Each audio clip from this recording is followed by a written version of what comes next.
In this video, I'm going to show you on how you can use the Zendesk Marketplace to install an app. So, without further ado, let's begin.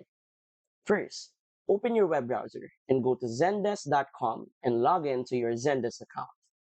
From here, go to the top left, click on Support, and go to Admin Center.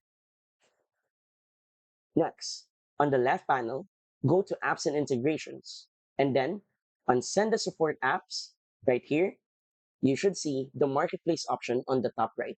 Go there.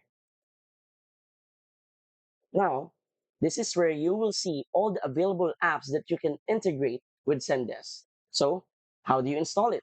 Simple. Simply choose one. For example, I'm going to choose Shopify and then install.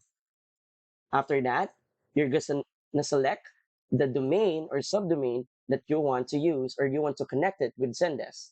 The next, wait for a few seconds,